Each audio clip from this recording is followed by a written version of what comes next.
Gracious God, as we listen to the Scripture, increase our understanding by the power of your Spirit. Shape our lives with your wisdom and inspire our love through Christ, your living word. Amen. Have you ever loved something so much or wanted to see it happen so badly that you really just threw your whole life, heart, soul, and being into it? Some of you probably have. Some of us never have. But I bet most of us have had a project at some point that we just did whatever we needed to do to get it done. There's this writer I really appreciate. He writes stuff like this. He said, "How do you know if something is superfluous? Well, one indication can be how hard other people are pushing it on you." Which is obvious, but also helpful for people who live in a consumer society. He also has this, which as a pastor I thought was pretty good. He says, on dealing with difficult people or difficult situations, we have to remember someone else's lack of self-control is not a justification for abandoning our own. Which again is pretty good advice. His name is Ryan Holiday, and I like a lot of what he puts out in the world. He's written a few books, he's got a couple of popular podcasts, he speaks at retreats and conferences and all this, and he has 2 little kids now, and during COVID he opened a bookstore because it was already kind of in the flow of things, which is a way of saying he's a very busy guy. And the way he writes books is a very old system that will be familiar to, I'm sure, many of us. He reads other books, and he has a stack of cue cards, and he writes little notes by hand. And eventually he has enormous stacks of cue cards from which to write a book. He starts to sort them, look for patterns, for characters, what's the storyline. In his most recent book, the one he wrote while he had just opened a bookstore and had 2 kids under the age of 5, he admits the process didn't go as planned. The book almost didn't get written. He says, "There is no other word than despair for what I was feeling. Doubt? One always has that. Dread? There is always a little bit of it before someone tries something difficult." The project was too much for him. He'd already committed to it. He'd been paid by the publisher. He's been studying for several years to write it. He's read, dozens and dozens of books. The pressure's on, and he's got these mountains of cue cards.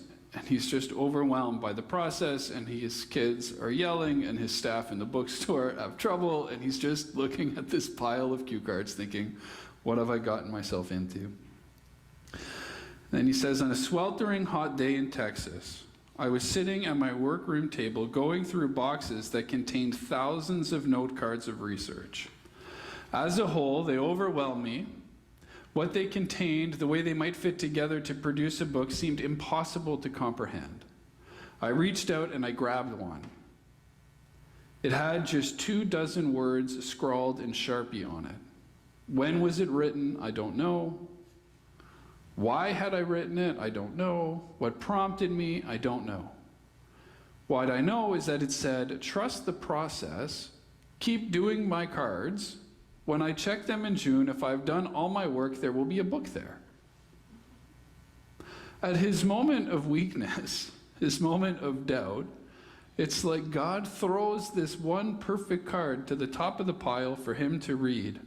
And he says, guess what? It saved me, not from the work, of course. I still had to do the work, but from myself and from giving up. And so I got to read the book, which I quite liked.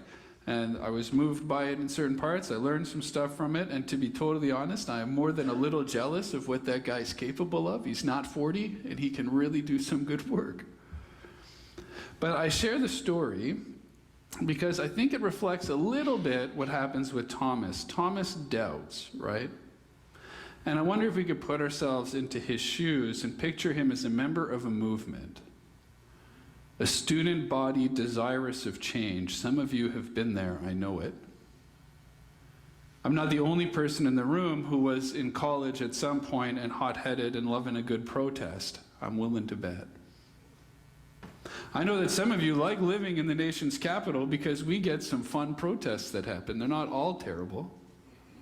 We live in one of the wealthiest countries on earth and one of the freest countries, and so we can go and hold up signs like saying, "Stop killing ducks for duct tape," and people will honk their horns for us. Maybe you've joined a cause at some point and you really didn't want to see it losing. Maybe it was political, maybe it was a justice thing, maybe it was fighting for a shelter for abused women, maybe it was baking sandwiches for Center 507, whatever it is. I think you get closer to what Thomas is going through if you think about what it's like in the darkest moments of those projects. The moments when you're not really sure that it's going to work out, but you desperately want it to. Maybe it's more personal than that. Maybe it's a marriage that's failing and you wanted to fight for it. Maybe a diagnosis that was given and you were going to fight it. Maybe your kids need more help than you can possibly offer them. Maybe your business is failing and you're fighting for that. If you're a student and you're not sure you can pass whatever test is in front of you, we've all been in these scenarios, and it gets pretty bleak. So when I picture this time, I picture the disciples, these students of Jesus, they're an excited bunch of guys. They're living such ordinary lives, and then he comes into their lives and he calls them to something extraordinary. They're willing to put down what they're doing, put down their projects, and they want to go and they learn from him and they follow him and they pray with him and they hear him speaking live, these incredible speeches that years later we still read. They get to watch him heal people. He sends them out. They get to heal people. They're seeing power in the world that they didn't know was true or possible. Right? There's this new thing breaking into their old, tired, dusty world full of oppressive regimes, famines, illnesses, floods, you name it. And here's this guy bringing peace, bringing calm into the chaos. Like the time they're on the boat and they all think they're going to die, and Jesus calms the storm. I think any of us who were following him around would have been pretty excited to be doing so. Even if you weren't Christian at all, what was going on was worth being near. I think they were all looking forward to a new day. They were all excited, a day without tears, a day without fear, a day without hunger, a day without violence. They were looking forward to it, and they thought he had the path. And then all of a sudden, in a very short number of hours, from the Last Supper to the cross, it's a very short time. If you've ever taken the time to attend the Eastertide services, what I always notice when we do it is how tight this timeline actually is. They go Thursday evening, the sun is down, and they're having a party, right? They're having like a big meal. It's a nice meal. They're enjoying themselves on Thursday evening, and by sunset Friday, he's in the tomb. When you do the services, you notice just how short that timeline actually is, from the jubilation and the fun of the party night to the tomb. And then the time between the cross and the tomb with this big heavy rock door is a little bit longer, but not a whole lot, especially if you come to the sunrise service. It's just long enough for the shock to maybe be wearing off a little bit and reality to sink in. Everything they hoped for dashed against a huge rock.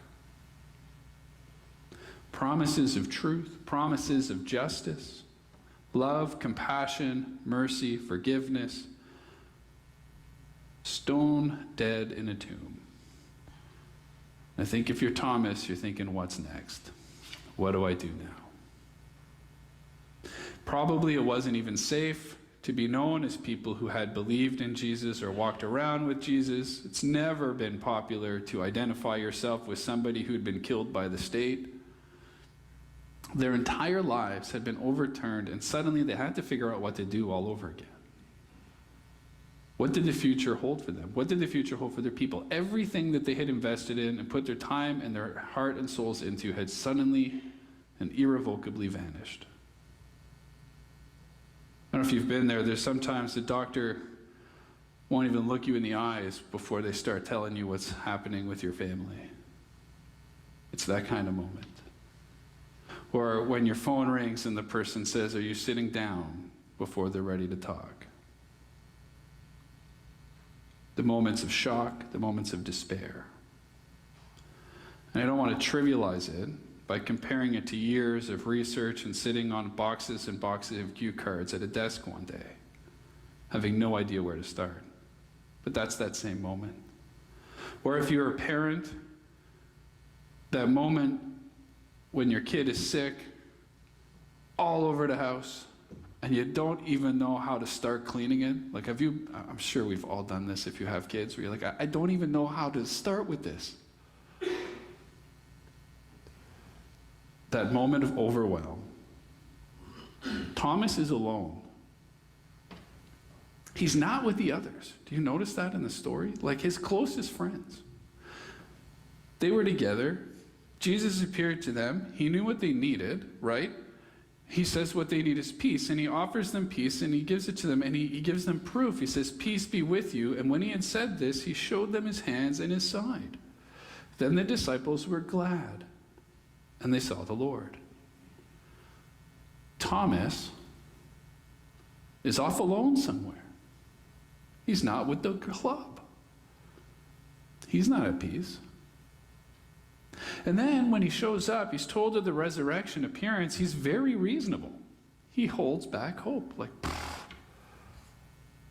he's going to need proof, real proof. The proof everybody else got from Jesus while they were all together and he was off doing whatever he was doing. And then I feel bad for him because he becomes known as Doubting Thomas. Like, this is a failure on his part. To be the only one off isolated who didn't get the proof everybody else got that all of us would want. It's just being reasonable and human. One thing I like in the story is that they don't ditch him for it. They don't reject him. You might notice that too. It says 8 days later, his disciples were inside again, and Thomas was with them. Although the doors were locked, Jesus came and stood among them and said, "Peace be with you." 8 days is a really long time to live in those intermission moments. Life slows down when you're going sideways. I know you know this. If somebody's in the hospital for 3 days and you want to tell me what happened, figuring out what happened on Monday or Tuesday or Wednesday is nearly impossible. Time expands, and those 3 days are like weeks. Somebody's in the hospital for 3 weeks, it's like they've been there all year. It's so confusing what happens to our minds over this time. And Thomas has 8 days of it. What do you think on day 1? What do you feel on day 2? What do you feel on day 3? Who did he see on day 4? It would all be muddled. 8 full days. And his friends, they haven't rejected him. He said, "Oh, I'm skeptical. I want to see proof." And they don't say, no, we can't have people like that with us. They don't say, "No, there's no room in our little group for anybody who doubts." Instead, he's still with them. His skepticism isn't grounds to reject him. And then Jesus comes and affirms that. He knows what they need. He still knows that what's needed here is peace. And nothing in the text will tell you anything about Jesus and Thomas interacting in those 8 days. Nothing's clear about the 8 days, right? We don't know what's going on. But Jesus, in the story, kind of miraculously, because he's God, knows what's in Thomas's heart. Right? Gently, kindly, with compassion, he recognizes the impossible situation Thomas has found him in, and when he sees him, he says, "Thomas, put your finger here. See my hands? You're like, go for it." He knows exactly what Thomas is going to need, and he offers it to him. He knew the need, and he was willing to meet it. Jesus doesn't reject him any more than his students do for that doubt. Jesus wants good things for Thomas. It's part of why Christians are taught to go to prayer, to call to Jesus, the risen Lord, when trouble comes to our lives. Doing so doesn't mean that bad things never happen. It doesn't mean bad things go away. It doesn't mean that those we love or have loved are suddenly miraculously healed in all sorts of ways. But the way we perceive the situation we're in suddenly changes. We're not alone. We're not abandoned. It's not all chaos. And so there's room for hope. Sometimes it's going to turn out poorly, right? We know that. The immediate future, sometimes the marriage is lost. Sometimes the battle is lost. Sometimes the illness wins. But even in those circumstances, the hope of resurrection is that they're not the end of the story that they look like they are. So the hope of the resurrection is that one day nature will cease its groaning, that swords become plowshares, and the tears are dried up. And other times, our prayers are answered more quickly. A cue card seemingly divinely placed in our hand. Holiday says that when he signed book contracts, his wife would get mad at him. He was not very pleasant to live with when the dates were coming due. As you can imagine, when he had 2 kids, his wife was really not too sure she was on board with him signing on to another book. The personal costs were just too high. And as he neared the end of the book, he had this little interaction. His 5-year-old son went up into his office and looked at his dad, almost in tears, and he said, "Daddy, I'm sorry you lost your job writing books." Because the writing had gotten done in a way that didn't compromise his family for once. That's a very different story than when he was sitting, staring at a table covered in cards, thinking, how am I ever going to get out of this? The Bible doesn't say it. Holiday doesn't say it. I think Holiday cried when his kid said something like that to him. I think he would have felt pretty good about the turnaround that that represented. And I bet you Thomas cries when Christ reaches out to him. I think there's tears of joy. I think there's tears of relief. I think there's tears of a restored hope after 8 enormously long days. So we're going to end with a story that I'm sure many of you already know. There's this writer, Horatio Spafford. Some of you will know him. He wrote a lot of stuff, but he also wrote a hymn called It Is Well. We're going to sing it in a minute. It was written after several traumatic events in his life. First, his 4-year-old son died, and then the Great Chicago Fire ruined him financially. He'd been a successful lawyer, and he had invested in all kinds of property, and it was all ruined by the fire. Then there was an economic downturn 2 years later, and his family decided they would go to Europe. Last minute change of plans meant he stayed home while the rest of the family went. There was problems with zoning and the Chicago fire stuff. And so while the ship crossed with his wife and 4 children, it sank. And so she sent him a telegram that just said, "Saved alone." So all of a sudden, he's gone from 5 children to none, from gray wealth to nothing. He decides he's going to travel to Europe. He's going to go meet his grieving wife. And while he's on the boat, he winds up with words coming to him. The boat passes right near where the other one sank. And then he wrote a song. In the song we're going to sing, it says this line, "When peace like a river attendeth my way, when sorrows like sea billows roll, whatever my lot, thou hast taught me to say, it is well with my soul." He's lost his 4 daughters into the ocean, and he writes about rivers and sea billows. I think he's firmly in the line of Thomas. Whatever dark periods we know, even if we're in the middle of them now, there's hope. We're part of an ancient line of people that have seen worse days and will see worse days, and yet there is hope. Even if there's silence right now, like the 8 days of silence for Thomas, he knows, he loves you, and he has a plan for you. He knows the pains, he knows the struggles, he knows the problems, even when it seems like he's quiet. And so we're going to sing in a moment, and I don't know what your state of mind is at this point. I know many people have many things going on. Some of us are just jubilant because the weather has turned and the bikes are out and it is well with my soul. And others need to sing it with defiance because things aren't going the way you hoped they would this spring, and you defiantly get up and sing, "It is well with my soul," because God's got you. And we can be grateful for that. Amen.